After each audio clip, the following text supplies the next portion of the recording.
오늘은 지식과 지혜에 대한 이야기를 좀 해보려고 합니다. 하도 이걸 가지고 말장난을 치는 사람들이 많아서 이걸 좀 명확하게 가름을 타놓는 게 좋을 것 같네요. 지식은 뭐가 지식일까요? 이 자잘자잘한 정보들이 모여서 일정한 논리를 구성한 이야기들이 지식이 아닐까 싶어요. 그래서 세상의 모든 이야기들은 다 지식입니다. 비논리적이고 무식한 소리라고 하는 그것들 역시 지식이에요. 인간이 하는 모든 활동에서 만들어진 이야기는 다 지식이라고 말을 하는 겁니다. 얼마 전 미국 대통령 선거가 있었죠. 이거는 정보라고 부르지 지식이라고 부르지 않아요. 또 트럼프 대통령이 당선이 됐죠. 이것도 하나의 정보지 지식은 아닙니다.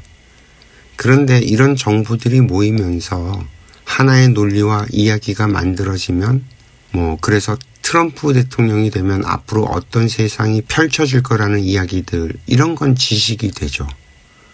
그 각자의 정보와 논리를 가지고 온갖 이야기를 다 만들어냅니다.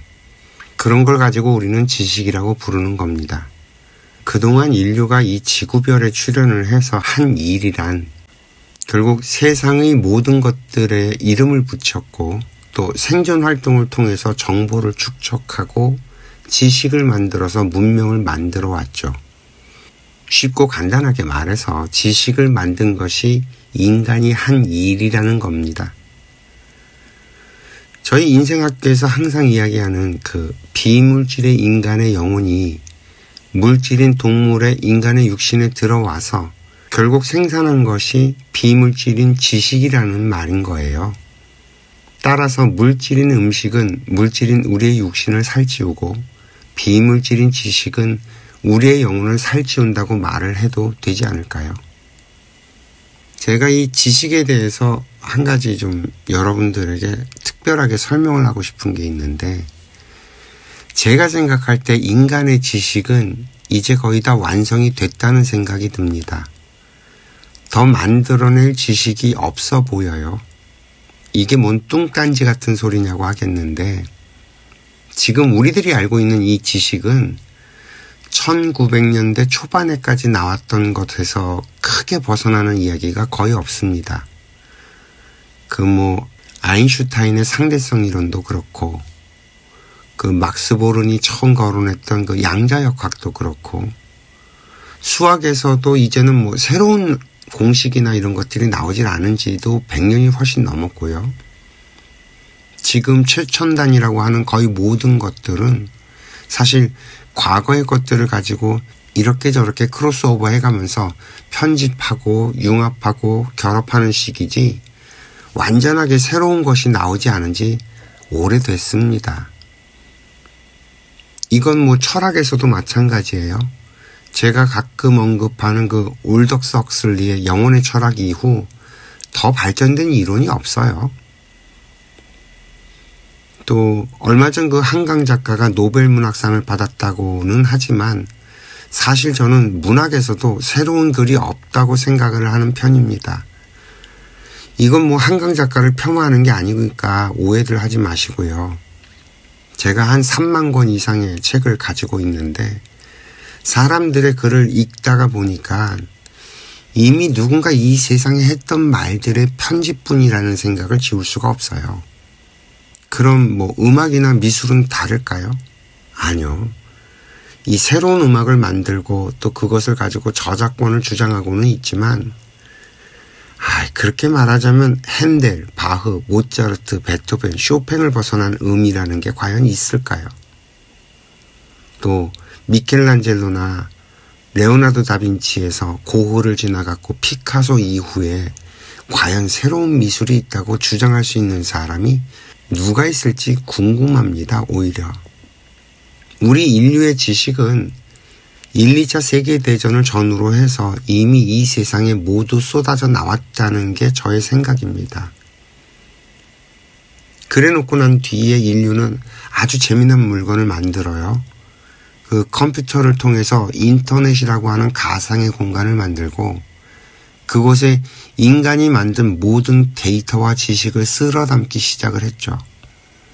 그래서 이제 이 데이터와 지식은 사실 독점이 거의 불가능한 세상이 됐습니다. 이 지식과 정보들이 더 이상 새로울 것이 없어지면서 우리들은 그 새로운 방식의 지식과 정보를 만들려는 노력을 하게 됩니다. 그것이 바로 그 통섭과 편집이죠. 그래서 지금도 여전히 몇몇의 사람들만이 앞선 것들을 선도해 가면서 세상을 리드하고 있기는 합니다만, 그런데 이게 21세기가 들어서면서 인공지능이라고 하는 새로운 기구가 인간들의 손에 또 쥐어지게 되죠. 이 인공지능은 우리 인간들의 뇌를 뛰어넘는 통섭과 편집의 능력을 보유하게 됩니다. 이 말이 좀 어지럽죠. 이 말은 더 이상 인간이 지식으로서 뭔가 남들보다 잘난 척하는 세상은 점점 사라지게 될 거라는 말이에요. 조금만 더 가면 더 이상 인류는 지식 정보를 뇌에 담아두지 않는 아주 묘한 세상이 올 겁니다. 기억에 의존하는 방식이 점점 구태의연해질 거고요. 우리들이 왜 점점 책을 읽지 않게 됐냐면 새로운 이야기가 없어서 그래요. 이미 과거의 이야기들은 우리들의 삶 속에 다 녹아 있거든요. 이 인류가 이 지구별에 출현을 하고 난 뒤 만들어진 그 지식과 정보들이 얼마나 많았겠어요. 현재 우리에게까지 전달된 것들은 다 우리들의 삶에 녹아 있습니다. 즉 필요에 의해서 살아남은 것들이라는 말이에요. 그래서 이제는 누군가 하는 이야기를 들어보면 어디선가 들어본 것 같고, 또 누군가 하는 얘기를 들으면 그건 나도 알고 하는 식이 되어버리죠. 부자들에게 인사이트를 배우고 또 고전에서 지혜를 얻고 하는 식의 이야기는 정말이지 식상한 이야기들입니다. 누군가는 이 이야기와 저 이야기를 편집해서 마치 새로운 해석인 것처럼 떠들어대면 또 뭐가 있나 해갖고 사람들이 우르르 몰려가지만 얼마 지나지 않아서 다시 제자리로 다 돌아갑니다. 요즘에 레트로라고 부르는 복고풍의 것들도 결국 그렇잖아요. 정말이지 한국전쟁 이후 이 땅에 태어나서 지금까지 살아낸 사람들에겐 새로운 지식이란 거의 없을 거예요.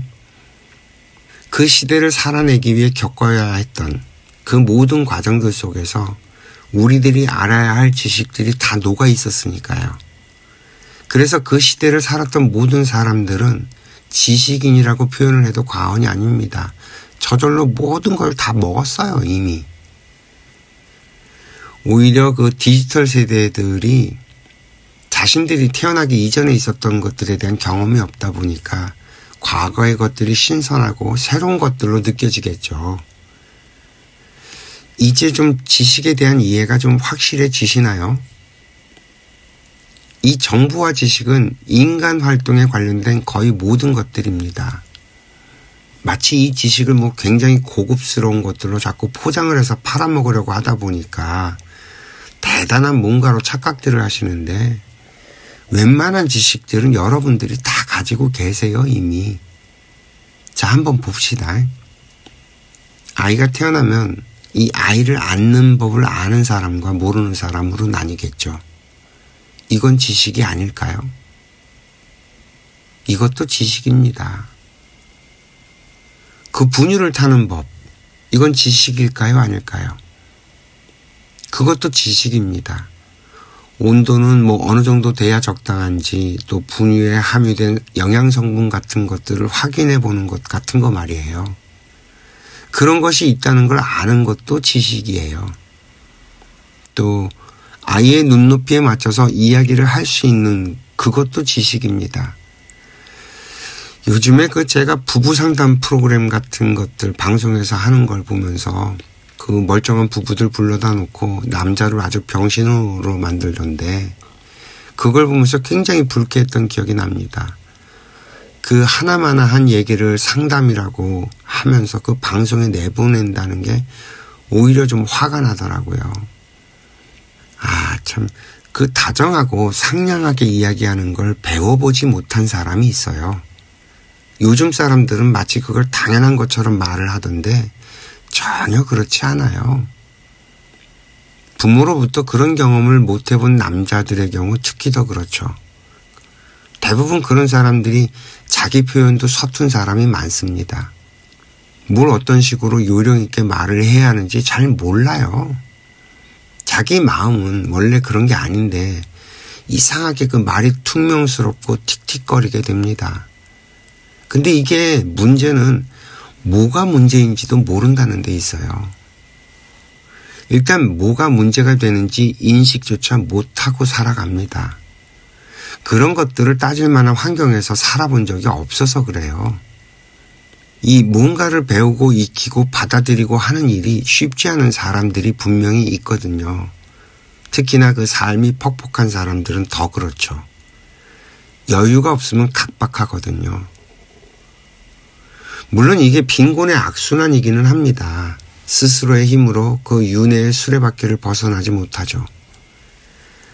만약에 이런 사람들에게 그 누군가가 자상하게 말을 하는 사람 옆에서 살게 하면서 그 사람이 해주는 그 따뜻한 말에 감동을 받고 유쾌해지는 경험을 하게 되면요.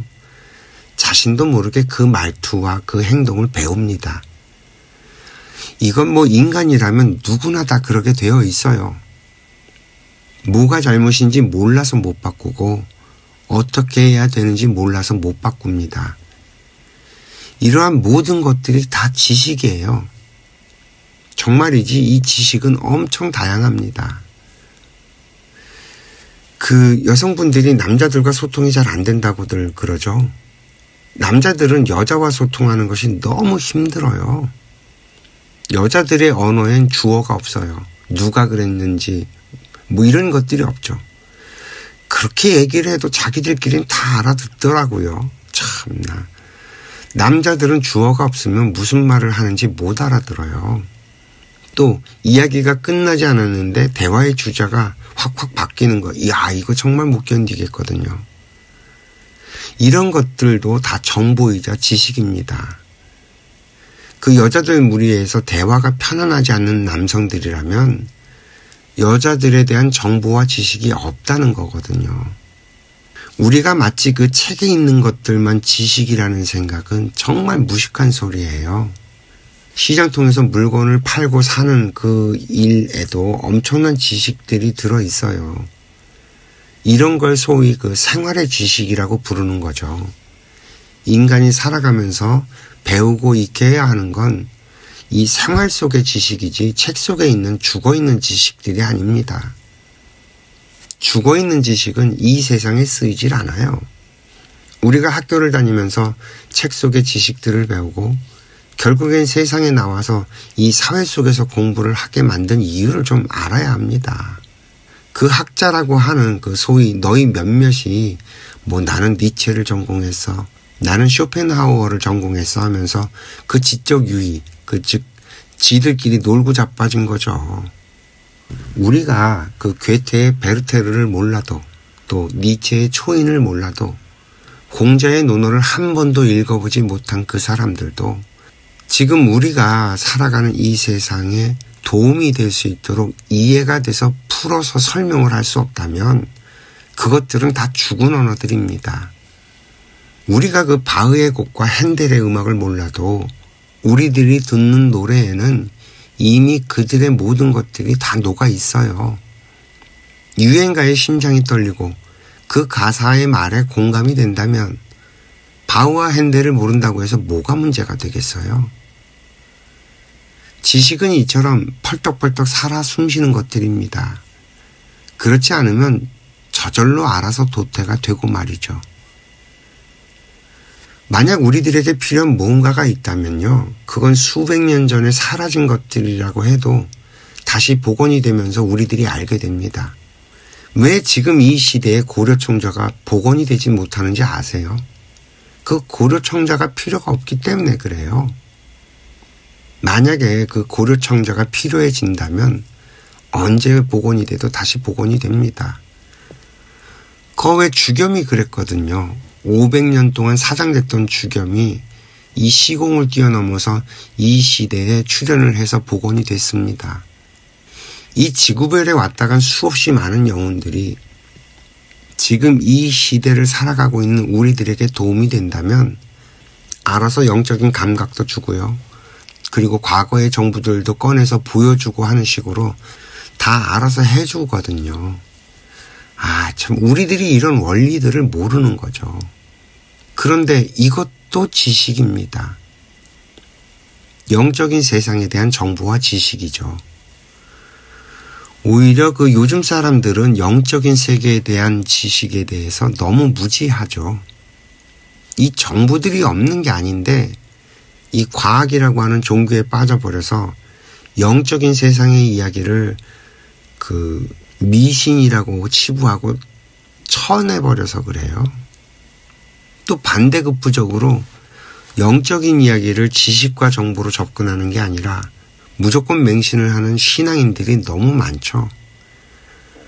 하나님 믿으면 다 된다는 식의 말이나 우리 부처님의 원력 같은 걸 이야기하면서 기도하면 소원이 이루어진다는 식의 이야기 말입니다. 사실 이런 것들 다 지식입니다. 다만 편중된 지식이죠. 그리고 각자의 논리예요.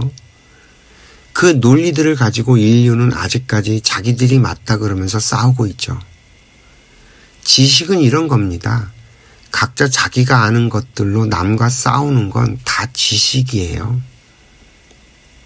그래서 제가 며칠 전에도 유네스코 헌장을 이야기했었죠. 각자 자기들이 아는 것 때문에 인류가 여태까지 싸워왔다고. 지금도 이 지구별에선 여전히 자기가 아는 걸로 싸움을 벌이고 있습니다. 우리가 그 불교 용어를 몰라도요, 또 기독교 용어를 몰라도 이 지구별의 지구인들은 이미 전 세계 공통의 언어를 만들어가고 있습니다. 그 자본주의 시장 경제 언어가 그렇고요.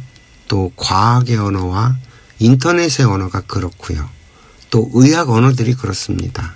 이미 몇몇 개의 기본적인 만국 공통어가 만들어져서 이 지구별을 하나로 엮어가고 있죠. 이런 것들이 정보와 지식입니다. 이제 좀 큰 그림이 이해가 되시겠어요? 그럼 지혜란 뭘까요?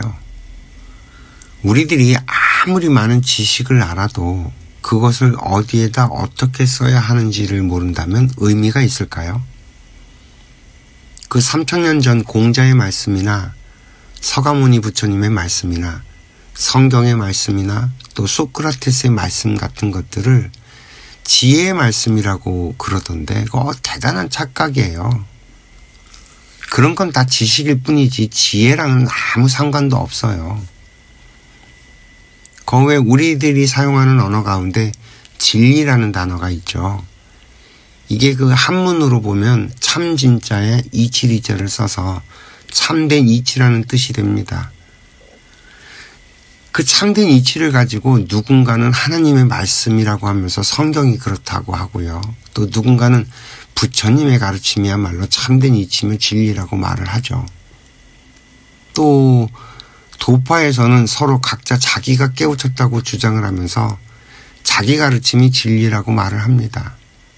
저는 그 뭐가 됐든 또 무엇이라고 부르든 이 우주가 작동되는 원리를 진리라고 부릅니다. 저절로 그렇게 되는 자연의 법칙 말이죠. 이 물리의 법칙도 사실 진리에 가깝기는 합니다. 그러나 이 물리 법칙을 벗어난 것들이 있어요. 바로 인간의 몸에 들어와 있는 영혼 말입니다. 바로 이 비물질의 존재인 신들은 물리적인 법칙을 따르지 않아요. 그러니까 그 물리적인 법칙이 진리에 가깝다고 해도 진리 그 자체는 될 수가 없다는 거죠. 그래서 저희 인생학교에서는 물질과 비물질을 모두 포함하는 자연의 법칙을 말을 합니다. 바로 인과의 법칙이죠. 이 세상엔 이 인과의 법칙을 벗어난 건 단 하나도 존재하지 않습니다. 우리들이 잘 모를 뿐이죠. 지혜는 바로 이 진리, 즉 인과의 법칙에서 벗어나지 않아야 합니다. 인간의 모든 지식 정보들은 인과의 법칙에 따르는 것이 아니라 각자 자신의 입장에서 이야기를 하고 있습니다. 이게 틀렸다는 말이 아니라 그것이 맞는 곳이 따로 있다는 얘기예요. 가령 살인이 벌어졌을 때 우리가 이 살인을 잘못된 것이라고 주장하는 건 자연의 법칙에는 어긋난다는 말입니다. 우리가 그 살인이 잘못된 것이라는 말이 성립되기 위해서는 어떤 전제 조건이 따라야 돼요. 인간은 더불어 살아가는 존재들이라서 사회를 만들어 놓고 이 사회를 질서에 따라서 운영을 해야 하기 때문에 함부로 살인을 저지르면 이 사회가 무질서하게 되기 때문에 살인을 저지른 경우에는 그것을 잘못이라고 규정을 하고 우리끼리 그에 따르는 합당한 처벌을 가하기로 한다는 우리끼리 사회적인 합의를 정했다고 먼저 전제 조건을 깔아놓고 그래서 살인은 잘못된 것이라고 이야기를 할 때는 이 말이 맞는 말이 됩니다. 그러나 이게 자연의 입장에서 보자면 살인이란 것은 벌어질 수밖에 없는 수없이 많은 이유들이 모이면 그 환경에 딱 내몰렸을 땐 살인이 일어나게 되어 있어요. 일어날 수밖에 없어서 일어난 걸 잘못이라고 말을 할 수 있나요? 무슨 말인지 이해가 좀 되시겠어요? 전생에 그 어변도 엮여 있고요. 그리고 이 생에 각각의 그 자기 수명이 있어서 죽어야 할 사람이 만들어져서 이 땅에 태어나 살고 있고 그 사람이 만약에 자기의 운명 그대로 살면 뭐월 뭐일 몇 시에 고속도로를 지나가다가 교통사고로 목숨을 잃게 되어 있는데 이 운명이 이루어지려고 하자면 반대편에서는 사람을 죽여야 하는 사주를 가진 사람이 태어나서 이 세상을 살아가고 있다가 자신의 운명대로 그냥 그대로 살다가 뭐월 뭐일 몇 시에 그 고속도로에서 정확하게 사고를 내고 사람을 죽이는 일이 벌어지고 있다는 겁니다. 그래서 이 사람은 자기 운명대로 죽어야 할 사람을 정확하게 죽였고 자신은 자신의 역할을 정확하게 수행을 했는데 이 사회에 우리 인간들이 만들어 놓은 법에 의해 갖고 처벌을 받게 되니 이거 억울하다는 생각이 올라옵니다. 지금 그 한번 법원이나 교도소에 가보세요. 자기가 처벌받는 것에 대해서 억울해하지 않는 사람이 단 한 사람이라도 있는지 우리가 왜 억울해하는지 좀 이해가 되시겠어요? 이재명도 조국도 억울한 사람들입니다. 이 인간의 편중된 지식과 정보는 억울한 사람을 양산합니다만 이 자연의 법칙을 아는 사람은 단호하게 말을 하죠. 야, 이 세상에 억울할 일은 아예 존재하지도 않는다고 말이죠. 지혜는 이처럼 자연의 법칙에 입각해서 말을 하게 됩니다. 그리고 그 말이 상대방이 이해가 되도록 설명을 합니다. 그래야만 자연의 법칙에 맞으니까요. 그래서 누가 물어보지 않으면 아예 설명조차 하질 않습니다.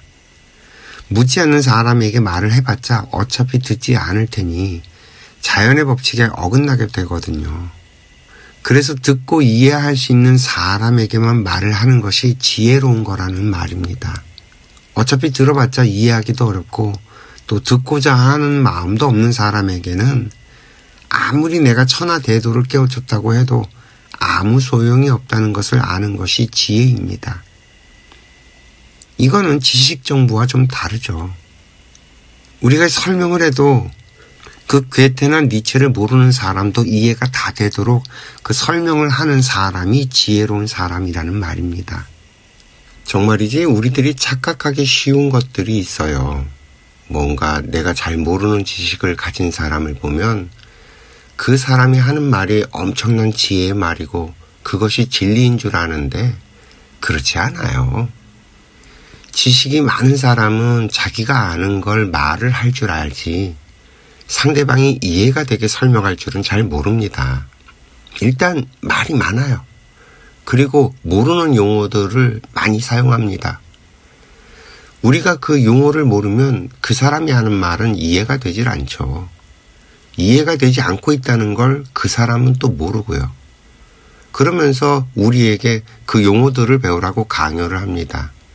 아니, 우리가 그런 시간 들여가면서 공부할 거면 뭐하러 당신 말을 듣겠냐고 반문하고 싶어집니다. 또 그런 경우가 있죠. 누가 깨달았다고 하는 사람들 말입니다. 우리는 그런 분들을 만나게 되면 그분이 모르는 게 아무것도 없다고 착각을 합니다. 그죠?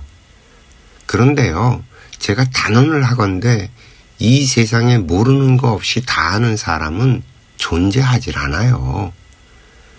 그런 건 깨닫는 거와는 아무 관계도 없고요.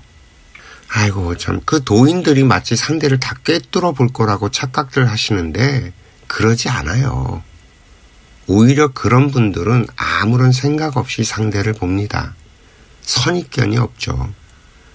그리고 필요 없이 상대를 꿰뚫어 보지도 않아요. 오히려 상대가 하는 말을 잘 듣고 상대가 보여주는 모습을 잘 보죠. 그것만 잘해도 아무 문제가 없거든요. 상대가 원하지도 않는데 뭐하러 상대의 정보를 훑어보나요? 도인들이 그렇게 할 일이 없어요. 그리고 그 도인들의 공부법과 우리 일반인들의 공부법이 달라서 도인들이 세상을 공부하고 이해하는 방식은 우리들이 이해하기 어렵습니다. 그래서 그분들이 아는 것을 우리들에게 그냥 다 쏟아내고 설명해버리면 우리들은 오히려 이해를 할 수가 없고요.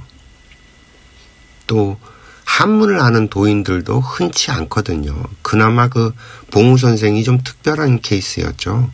글 공부도 많이 하신 분이셨으니까. 보통의 도인들은 세상의 기준으로 보면 무식한 사람이 더 많습니다. 저처럼 문자 쓰면서 말을 고급지고 뻔지르르하게 하는 사람은 전통 강우의 도인들이 아니에요. 이런 사람들은 깨달은 사람이랑 거리가 멀고요. 그래서 그런 사람들이 영적인 힘이 생기면 사이비로 빠지기가 쉽고요. 그래, 그 허경영 같은 양반 말입니다.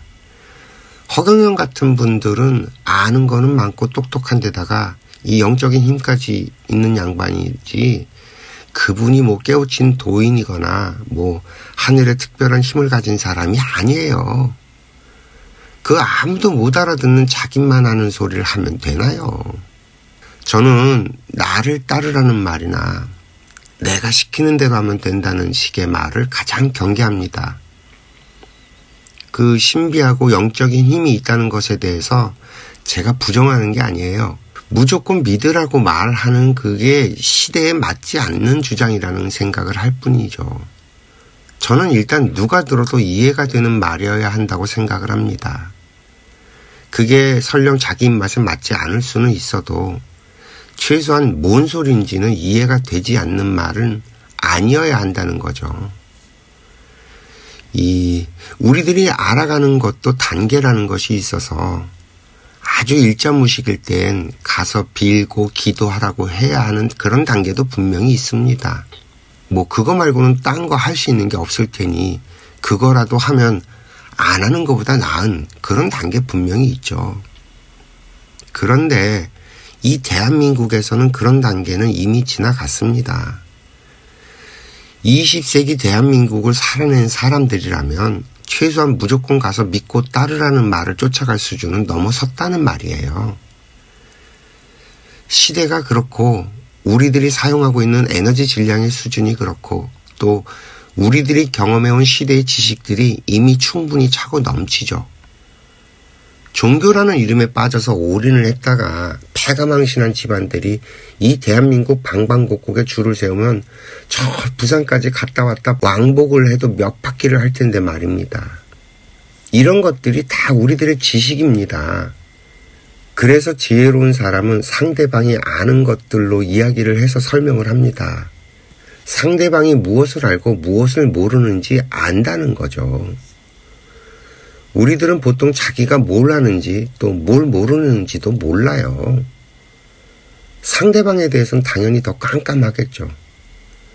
그러니까 우리들은 그저 내가 아는 것을 떠들 뿐이지 상대가 이해가 되게 설명을 해내지 못하는 겁니다.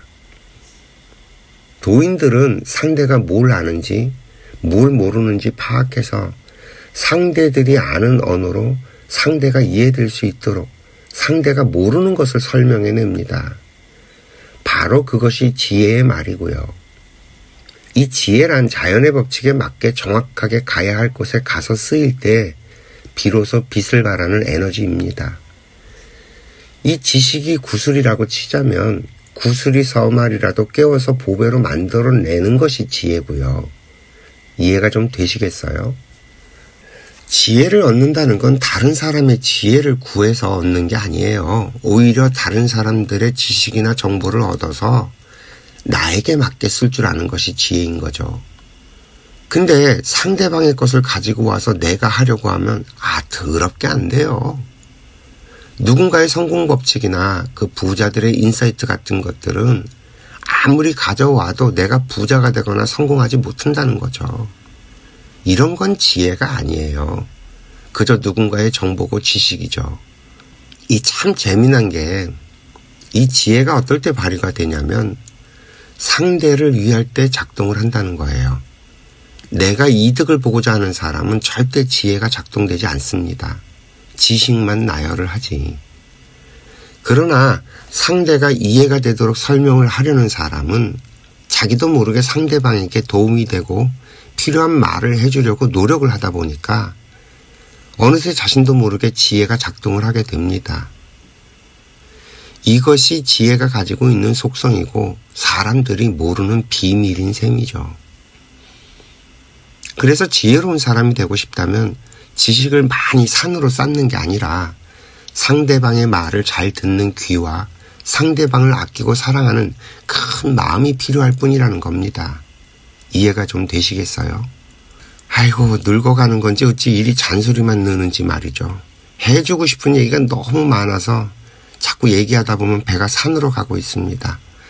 오늘도 이야기 들어주셔서 감사하고요. 행복하세요.